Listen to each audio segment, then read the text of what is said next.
And we're off. So like I said, today we're going to cover three main topics: scheduled donations, campaigns, and what that looks like to create and approve campaigns that come in for your organization, and matching funds, and how that will look on May 2nd during Give STL Day. Let's start with scheduled donations. The scheduled donation period begins on April 9th. And so donors starting April 9th can come to your organization's profile on the givestlday.org website and schedule a gift for your organization that will transact during the Give STL Day itself on May 2nd.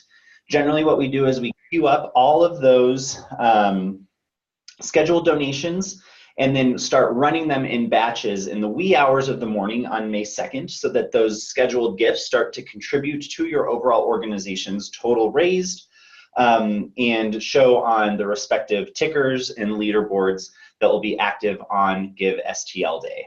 Scheduling a donation is very straightforward from the donor's perspective. They will go and find your organization in the list of organizations here, and I've got my test one here. Now, right now we're in our countdown mode, so we're not able to schedule a donation right now, but during the scheduling period, there'll be a big button right here on your organization profile that says donate.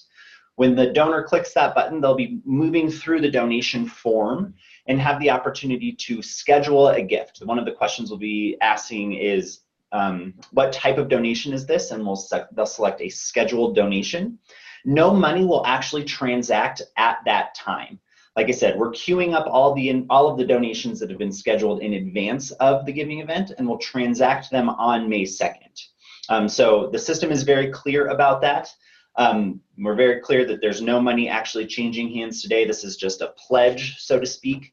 And then the donor will get an email notification from the system letting them know that their scheduled gift has been successfully submitted.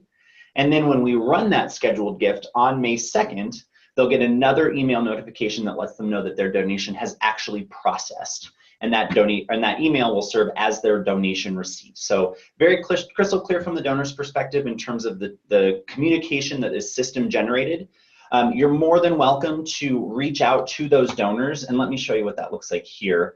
I'm logged into that organization's profile on the back end, and when we click on organizations and then donation information, there's a tab here called Scheduled Donations for Gives Day. And those are all of the scheduled gifts that have been scheduled for your organization.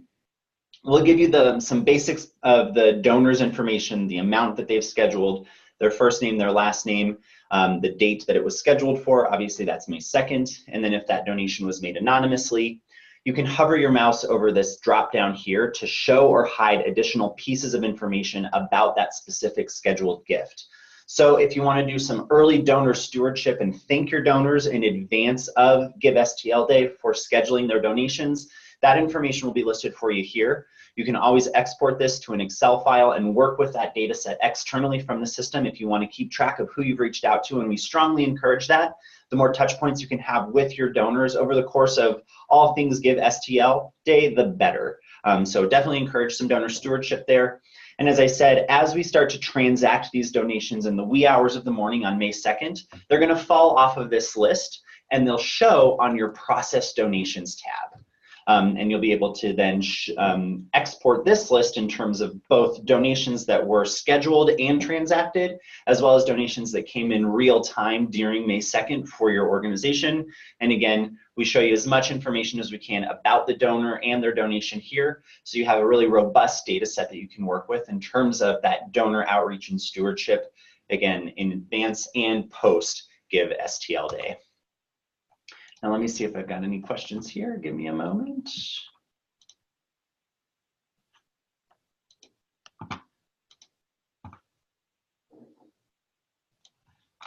And yep, there we go, thanks. We're good, yeah, awesome. So that is really scheduled donations in a nutshell. It's very, very straightforward. I think all from a nonprofit perspective you need to do is just encourage donors, your donor base, to come to your organization's profile come April 9th and start scheduling those donations. They'll have up until just before the day kicks off on May 2nd to finalize those scheduled donations. Those scheduled donations will be treated just as any other normal donation will. So they'll contribute to your organization's totals, the totals raised overall across all organizations during the giving event. It's just another donation that came in ahead of time. Now let me see here. I've got another question. So should we be emailing a mass communication in advance on April 9th? That's a great question. I think that's up to you in terms of how you want to steward those donors, but I don't think that that would hurt anything. If you've got a nice list of donors who have made donations to your organization, both by way of Give STL Day, which you would have on your process donations list here. This would be last year's donation history.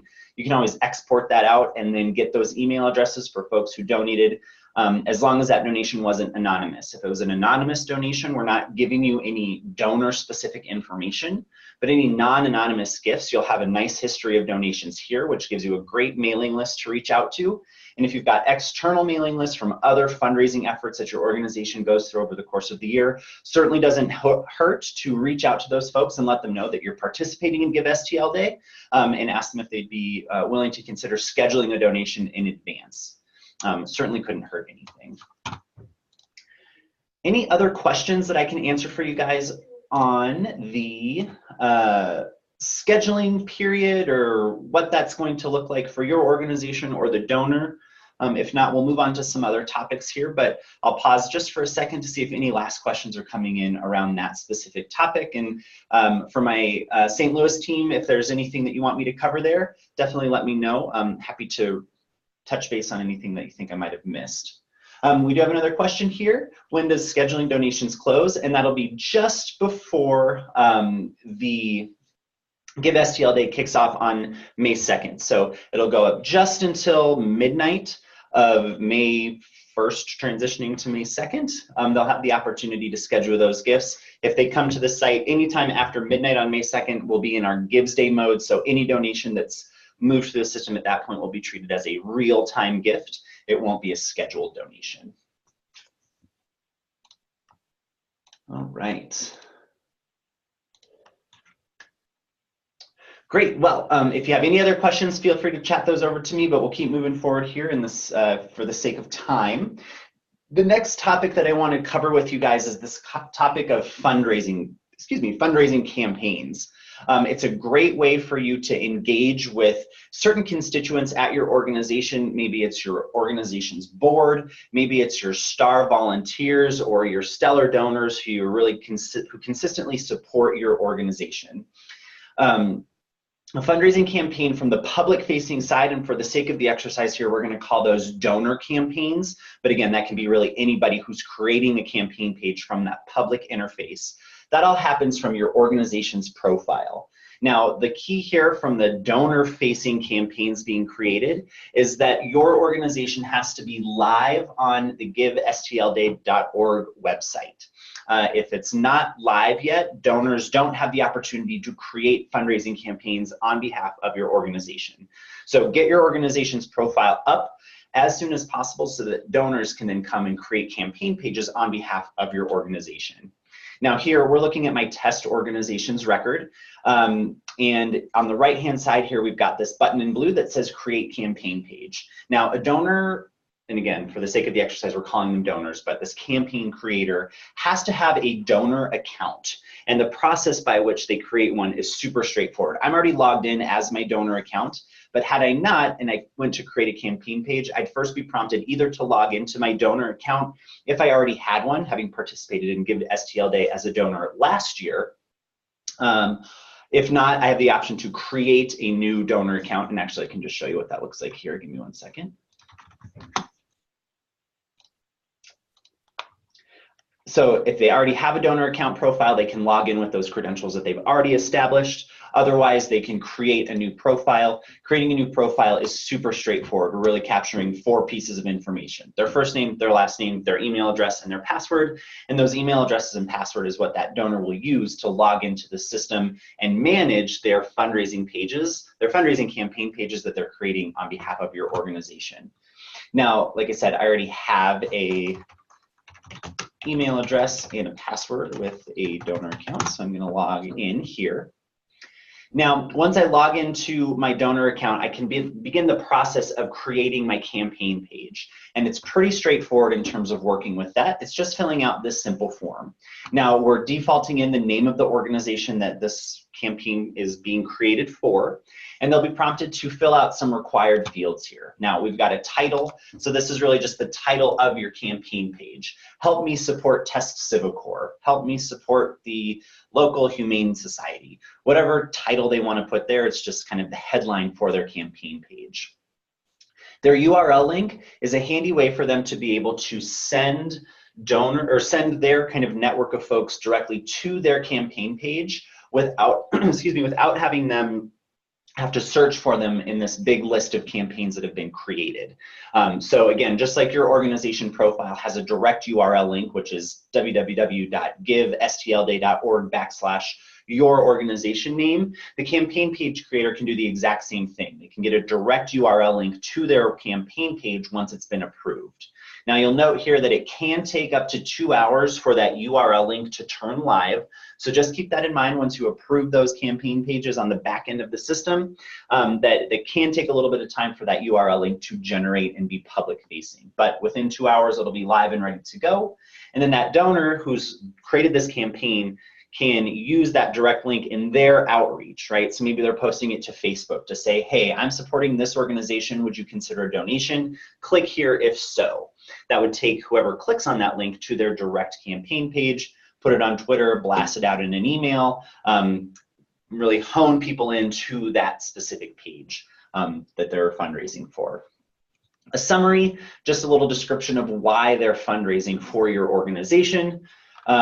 They can link to a video URL, and that would be a YouTube video. So if they've got some sort of creative YouTube video in place, or they're linking to a YouTube video that your organization has already created, they can drop the direct link to that page in this field, as well as upload a campaign page photo. So everything always looks better with a little bit of visual representation of what's going on. So you can upload a campaign page photo here, a little tagline for a personal appeal, and then the goal, the amount of money that they're trying to raise on behalf of your organization.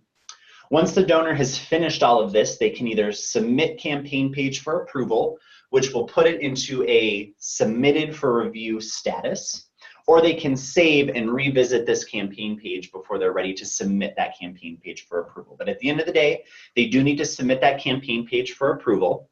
Once they hit that button, your organization and all the users associated to it will get an email notification from the system that lets you know that a campaign page has been submitted for your organization and is awaiting review. Now we turn the ability for you to review those campaign pages over to you so that you have a little bit of control over the content that is displayed on your organization's profile. Just serves as a little bit of checks and balance to make sure that what's actually being published to your profile is something that you feel comfortable being visible to, other donors who are visiting your page and interacting with it. Now what that looks like from the back end is, if we pop back over to my profile here, we've got a campaigns tab in your organization record which gives you a section titled Campaigns to be Reviewed. Now, I'd already submitted one previously just for the sake of time here, but the system is giving us all of this information about the campaign that was submitted on behalf of my organization. Now, we've got a question here: when an individual submits a campaign goal, what happens if they don't reach that goal? Absolutely nothing. It's really just a way for them to say what they're shooting for. It helps kind of contextualize what their goal is. But if they don't reach that goal, nothing happens. It's totally fine.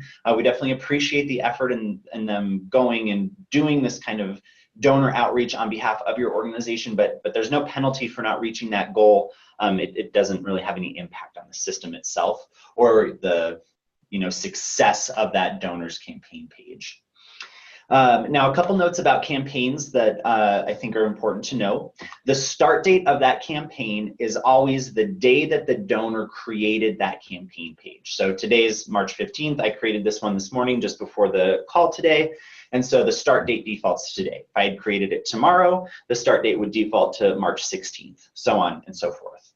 The end date for all campaign pages is currently set to be 2 weeks after Give STL Day ends. And that way, we leave those campaign pages up for a couple weeks after the event ends so that donors can come and check out progress to their campaign. You know, it just keeps it live on the site. Once the end date passes, those campaign pages are going to be taken down. They'll essentially be set with an expired status, and therefore it won't be shown publicly. So we do give those donors a little bit of window post Give STL Day just to see kind of what's going on with their specific campaign pages. And those dates cannot be overridden by both the donor or the campaign page creator nor your organization. These are hard-coded dates that we're setting in both of these areas to kind of keep a little bit of consistency across those campaign pages. Now, when you get that notification from the system that it's time to go check out that campaign page, you'll come over to your campaigns tab here. You can click the view button and the system pulls up all the information about that campaign that was submitted by the donor. So we've got all this test information here, and we've got the campaign video and the page, our personal appeal, our start date and our end date, as well as our goal. Now, if everything checks out here and you're happy with what the donor has created here and you're ready for it to be shown publicly, you can click this approve button, and that will move the campaign page forward to your organization. Again, in about 2 hours, this URL that we've listed here will show publicly and will be live and active. Otherwise, if you're not happy with this, you can always decline or deactivate the campaign and just keep that kind of off of your organization's profile. Now we've got questions here. Can donations be accepted until the campaign end date, or is it just live past Give STL Day to check out and review? And it's definitely the latter there. Donations are only accepted in that pre-scheduled period and on May 2nd during those 24 hours. After that point, donations do close, but donors are able to check out that campaign page to see progress to it. Couple more questions coming in, and Stacy will cover yours in a second. Yes, campaign pages can be created by the organization as well, and we'll chat through that in a moment. We've got a question from Nicole. Can a donor edit their campaign page after it is approved by the NPO? And they cannot. Donors, once their campaign page is kind of live and active, don't have editing access to it, and that's by design. We don't want, once you've already reviewed from the organization perspective the campaign page itself, we don't really want donors to go back in and start modifying it, because then you have to review and approve those changes again. So the donor needs to get that campaign page kind of up and running in its entirety, and in terms of kind of finalizing that content before it's submitted, because once it's submitted, they don't have the option to edit it again. So let's say that this campaign page checked out and we were happy with everything here. We can click the approve button.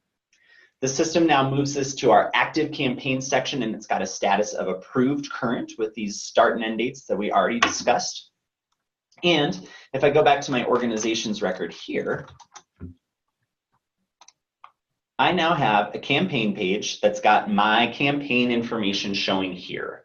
Now, the system, from the kind of layout perspective, will show at random 2 campaign pages for your organization here. So if you've got just 2 up and running, then they'll just show here and kind of swap back and forth. If you have more than 2, the system will kind of rotate different campaign pages in every time your organization's profile is loaded. We do have functionality that will allow you to view all campaign pages for your organization in one click. So if you've got a big network of campaigns that are live, donors will be able to see all of those. And donors, if we come to find a nonprofit, can also click on this campaigns toggle here to see all of the campaigns that have been created across all organizations. So a lot of different access points to find campaign pages, but by and large, campaigns really are most successful when that donor who created it is using that direct URL link to kind of distribute out to their network of folks to drive donations through their campaign page to your organization. Now, donations can be scheduled to a campaign just like they can be scheduled to your organization, so no change there. They would just, if we come back to our campaign page here, there would be a button that says donate. And during that scheduled period, it would be a scheduled donation. During May 2nd, it would be a real-time gift. Now, we'll show in real time the amount of money raised for your campaign page, and the progress bar here that says 0% will tick up incrementally to match the progress made to that campaign page against the goal that was entered on it. So $500 raised would show 50% of my campaign's goal has been achieved. And that'll reflect in real time every time this campaign page is loaded over the course of Give STL Day. And again, for those 2 weeks after, you can always come check out these campaign pages and see what progress was made to them. Otherwise, campaign donations are really, at the end of the day, just donations made to your organization. We'll show the information if the donation was made by way of a campaign, but at the end of the day, we're just funneling this money into your organization's profile, whether it's from a direct donation to your organization or a direct donation by way of a campaign to your organization. Same money moving through the system at the end of the day, whether it's just by way of that campaign record or through your organization itself. So some creative ways that I've seen people use these campaign pages, I've seen board challenges where every board member is challenged to create a campaign page and then have a little bit of friendly competition amongst themselves to see on that board who can raise the most amount of money by way of their campaign page. Again, we talked about kind of those stellar donors, that you have donors that are very consistent and engaged with your organization. Maybe you can reach out to them to ask if they'd be willing to do a fundraising campaign on behalf of your organization and reach out to their own network of friends and family to recruit more dollars on behalf of your organization. If you've got really stellar volunteers, folks who are always at your organization and are tried and true, perhaps they'd be willing to create a campaign page on behalf of your organization as well and kind of reach out to their network of folks to see if they can solicit more donations on behalf of your organization. At the end of the day, a campaign is really just a way to try to amplify the visibility of your organization's profile by way of folks who are really, strong supporters of the work that your organization is doing. Let me see here. I've got a question. Are campaign scheduled donations reflected in the total? They are not right now. They would only show to the total once that scheduled donation has been transacted. Excuse me, got a tickle in my throat today. So we wouldn't show that a certain amount of money was queued up, and we do that by design.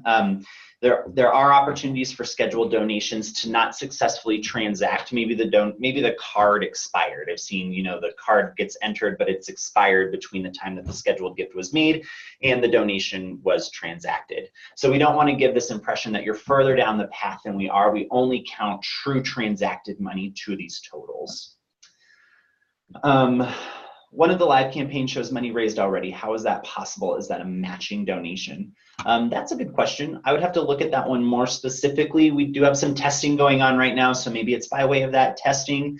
It might be a historic campaign. I'm not totally sure, but I'll take a look at that after the call here. And then we had that question from Stacy. Can organizations create campaign pages on behalf of their organization? And absolutely. When you log into your organization's profile on the back end, we have this campaigns tab, and there's a green button here that says create a campaign. Now, the only difference, and we'll see this when we click this button, is that this little pop-up shows that organization-created campaigns cannot be attributed to a donor. Donors must create their own campaigns. So if you're wanting to log in here and create a campaign on behalf of your board member, you wouldn't be able to do that through this interface. The campaign creator would be shown as your organization, and we wouldn't be able to overwrite that with your board member's name. If that campaign needs to be in your board member's name, then the board member needs to go through the public side to create that campaign, because campaigns created here cannot be overwritten in terms of who created it. Now, if you're okay with that, you can hit the confirm button, and it takes you right back to that same campaign page creation that we saw that from the public facing side where the donors were moving through. It's the exact same setup here, just from the organization side. So keep that in mind as you're thinking about ways to engage with those campaigns. It's a powerful tool, and it really can help amplify the amount of donors that are coming and making donations to your site. If you can get some traction with folks creating campaign pages on behalf of your organization. I'll pause here. That kind of wraps up the content that I have for you guys around campaigns. But if any other questions are coming in, definitely let me know. I'll be happy to regroup on those. I'll give you a few more questions to type those out, and then otherwise we'll move on to our last topic here. All right, well, let's go over to the last topic that we want to cover today, which is this matching funds concept.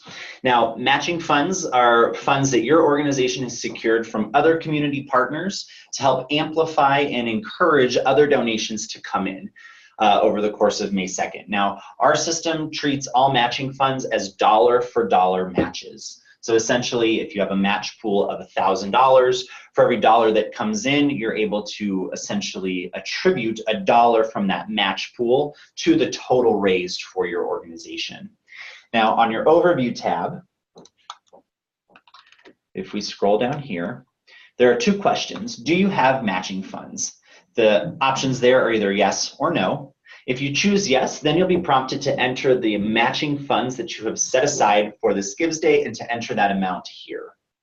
Now, that amount needs to be kind of a cumulative amount. So if you've secured $1,000 from one partner and then 2 weeks later another community partner comes in and has secured another $1,000, you would need to kind of add that together as a running total for $2,000 in this example. It's always that cumulative amount of money that we want entered here. And not in this don't do it in a piecemeal sort of way. We're looking for that lump sum of all funds that have been secured. Now, once that number has been entered here, during the giving event itself, if we go back to our organization's profile, during the giving event itself, we have an individual organization ticker, which we'll show here, showing the amount of money that your organization has raised, the number of donors who have made a donation to your organization, and in cases where you have matching funds, the amount of matching funds that you have secured, which is ticking downward in correlation to donations that are coming into your organization. Now, remember, again, we talked about this being a dollar for dollar match.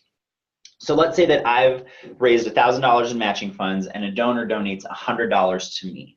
Well, my matching fund, my match remaining amount that's shown on my organization ticker is going to show $900. My $1,000 match pool has had $100 taken from it, but my total raised will show $200. And that's coming from the $100 in donation money that donor donated to my organization, plus the $100 that has come from my match fund that I've secured externally from the system. So as your match remaining ticks down, your amount raised ticks up in correlation to show that dollar for dollar exchange. Once your match fund has been exhausted and you've reached that $1,000, our system drops any reference to that matching fund on your organization's ticker because we're trying to not disincentivize donors to continue making donations to your organization. We found that organizations who have exhausted their match fund, it kind of turns donors off to making continued donations because they don't feel that their dollar is going to go quite as far. So rather than showing that your match has been exhausted or match realized, we're just dropping reference to that. Your organization ticker at that point will just show the dollars your organization has raised, both real time and from your matching funds, and the number of donors that have made a donation to your organization.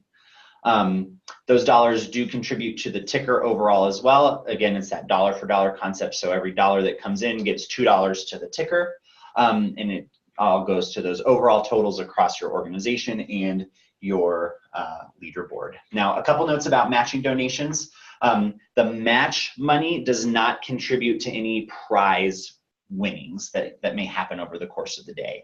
Prizes are determined solely around donations processed through the system, not taking into account the match contribution as well.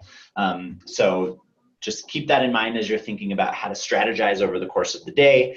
Those match funds don't have any impact on your ability to win a prize. If you've secured them or not, it doesn't impact your prize, and those totals that are shown aren't going to go to any prizes that include those matching totals. It's just true dollars raised for your organization by way of a real donation that contributes to those prizes. Otherwise, let me see here. I'm going through my notes. I think that covers everything that I wanted to share about matching. Again, I'll kind of pause here and see if there are any last questions that are coming in. For my St. Louis team, if there's anything else that you guys want me to cover today, or if you want to jump in for any last words, feel free. But otherwise, I think that covers the content that we wanted to get through in terms of scheduled donations, again, starting on April 9th, campaigns, and those.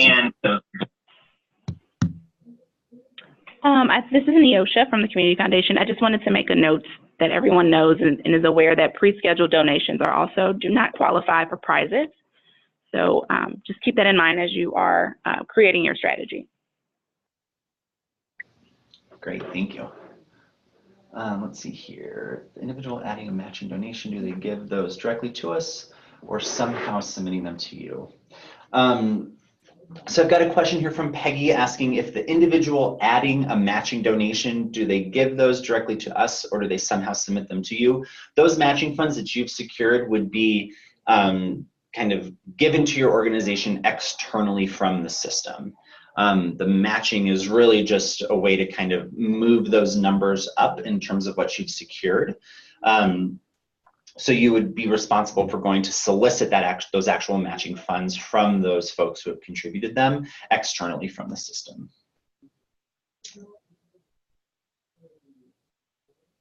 All right. Okay, folks, well, I don't see any other questions coming in, so I will go ahead and wrap up this webinar. Like I said, it has been recorded, so you're welcome to review this content in any way that you'd like. We'll get that published to the website here shortly. I want to thank you all for your time and your attention today and wish you all the best of luck on May 2nd. We're all rooting for a really successful day here at Civicor and hope that your organizations find a lot of opportunity to engage with donors and that it's a successful campaign for you guys as well. So with that, we'll conclude today's webinar. Thanks again, and we will be with you guys soon. Thank you. Bye-bye.